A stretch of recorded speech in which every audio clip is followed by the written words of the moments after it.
Il dit la chose suivante. Lorsque j'accomplis une mitzvah, il y a deux éléments importants. Dans la mitzvah, d'abord, il y a le fait d'accomplir la volonté d'Hachem. Ça, c'est l'élément numéro un. Pourquoi tu fais des mitzvot? Pourquoi tu mets les tefillin? Pourquoi tu fais Shabbat? Pourquoi tu viens à la yeshiva pour étudier la Torah? Pourquoi tu manges kasher? Pourquoi tu fais des brachot? Parce que c'est la volonté d'Hachem.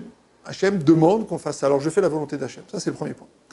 Deuxième chose, lorsque j'accomplis une mitzvah, il y a une part de moi-même qui se construit. Par exemple, avec les téphilines, il y a des parchemins dans les téphilines. Ces parchemins, ils parlent de la sortie d'Égypte. Donc ils construisent ma émouna, ils construisent ma foi, ils construisent ma conscience du fait qu'Hachem, il a un projet, qu'il intervient dans l'histoire, qu'il est maître de toute sa création, qu'il peut faire ce qu'il veut avec sa création. C'est les 10 plaies d'Égypte, c'est l'ouverture de la mer Rouge. Donc Hachem, il est maître absolu de sa création. Ça développe la émouna. Shabbat, c'est une mitzvah qui va développer également la émouna. Parce que je laisse Hachem gérer son monde. Je me retire pendant 24 heures et je laisse gérer son monde. La tzniout, la pudeur, ça va construire chez moi la capacité de se retenir. La tzedaka, la capacité de donner. Et bref, etc. Comme ça pour toutes les mitzvot. Dans chaque mitzvah, il y a une part de volonté d'Hachem et une part de construction personnelle. La même chose dans la Avera. Quand je fais une Avera, d'une part, je ne fais pas la volonté d'Hachem, donc je m'oppose à la volonté d'Hachem, et d'autre part, je détruis quelque chose. Je ne donne pas de tzedaka. Le radin par excellence avec un R majuscule. Donc le type devient radin, à la fin il devient tout petit, il se rétrécit complètement. La personne elle est débauchée, donc elle devient complètement égoïste. Le type il ne fait pas du tout Shabbat, il n'en a rien à faire, il est très matérialiste en règle générale. Attendez, vous êtes bien gentil, mais moi j'ai mon magasin, je vais pas faire mon magasin, vous n'allez pas me dire qu'en fermant mon magasin, je vais faire du chiffre d'affaires. C'est ridicule votre histoire. Mais si, Shabbat c'est la source de toutes les brachot. Mais non, enfin monsieur. Mais c'est le jour où je fais mon chiffre d'affaires. Les gens sont matérialistes, etc., etc. Donc, en fait, qu'est-ce qui se passe? Quand une personne a fait des mitzvot toute sa vie et qu'elle regrette ce qu'elle a fait, le din, il est qu'elle perd le bénéfice de la volonté d'Hachem. Toute sa vie, elle a fait la volonté d'Hachem.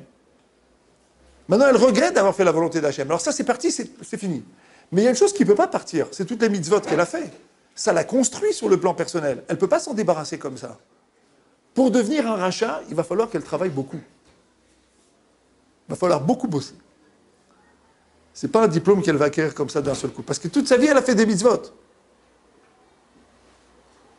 Mais on lui dit, puisque tu veux perdre le bénéfice du fait d'avoir fait la volonté d'Hachem, même ce qui t'a construit, même ça, tu vas le perdre.